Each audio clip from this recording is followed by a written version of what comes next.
Ang tinapay na ito ay malambot pa rin kahit ilang araw na at yung ating palaman na ito ay matagal po itong mapanis. Basta mabinta po itong mga palangga at hindi po ito kalakihan, bali maliit lang po yung aking hurmahan na ginamit dito.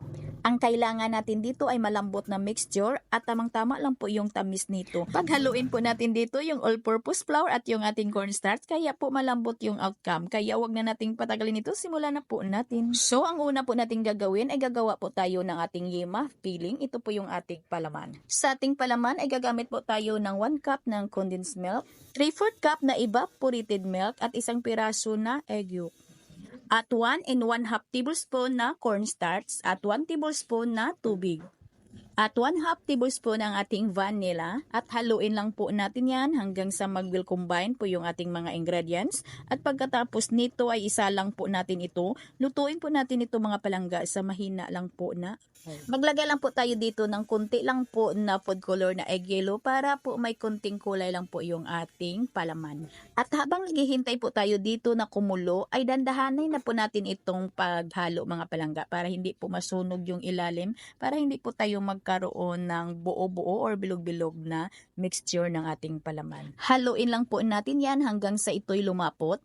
At nang lumapot na ito mga palangga ay patuloy pa po natin itong haluin ng mga 2 to 3 minutes para po lutong-luto talaga yung ating palaman at para matagal po itong mapanis.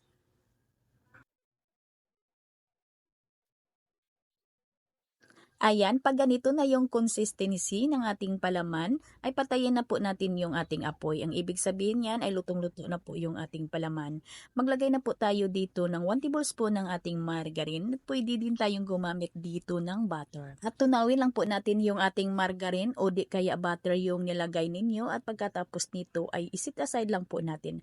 Palamigin lang muna natin ito mga palangga. Gagawa na tayo ng ating sweet mixture. Para sa ating mixture, ito po yung ating asukal. 700 grams. Hinati ko lang po yung ating puti na asukal at saka yung light brown sugar. At yung ating 2 piraso na large na itlog at yung ating baking powder, kalumit po yung kailangan natin dito. 2 tablespoon plus 1/2 teaspoon. At 2 teaspoon ng ating asin.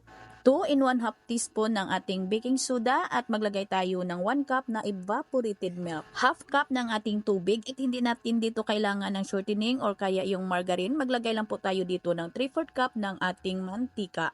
At 1 tablespoon ng ating vanilla at haluin lang po natin ito para matunaw po yung ating mga dry ingredients bago po natin dito ilagay yung ating harina.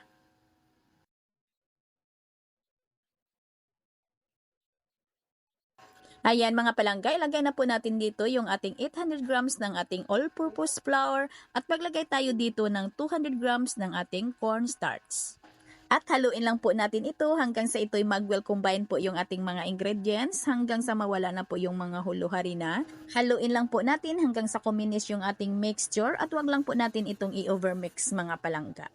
Kung magtatanong kayo kung pwede ba ditong gumamit ng third class flour, pwede mga palangga, wag lang po ho yung first class flour.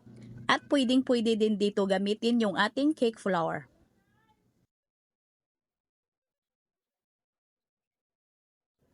Mga palangga, takpan lang muna natin ng plastic yung ating mixture. Bali, iris muna natin ito ng 40 minutes.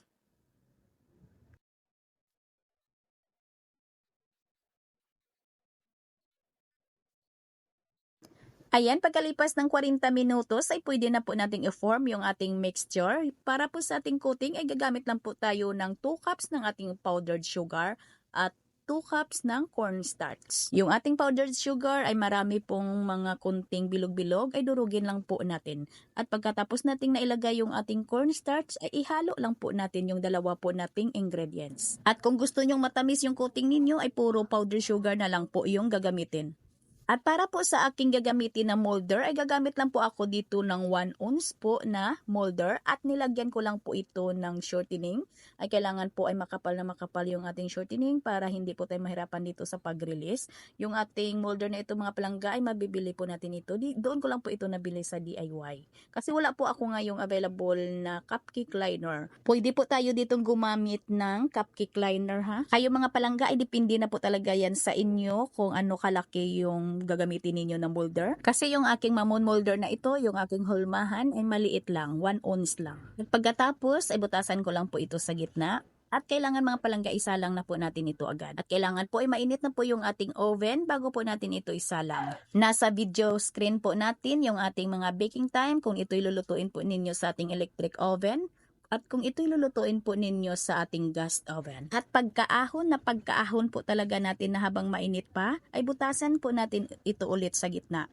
Tansyahin nyo lang po mga palangga, wag lang pong sagad or tagos para po hindi po tayo ma-short sa ating palaman.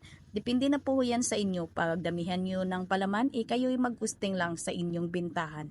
At dito may ilang piraso po akong natira ng aking 1 ounce na cupcake liner. Ito po yon mga palangga. Matamis na po yung ating coating na ito kahit may halo po na cornstarch. Ayan, pagkatapos ay lutuin po natin at pagkatapos ay butasan po natin ulit habang mainit pa at lagyan po natin ng palaman. Ito mga palangga ay madali lang man itong matanggal.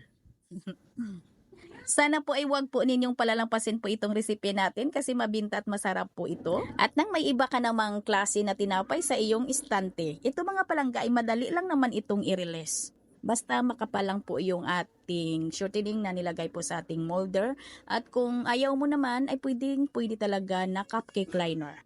Sa ating 1 kilo na recipe na ito ay nakagawa po ako ng 78 piraso. Kasi maliit lang po ito, 1 ounce lang po. Ayan po mga palangga.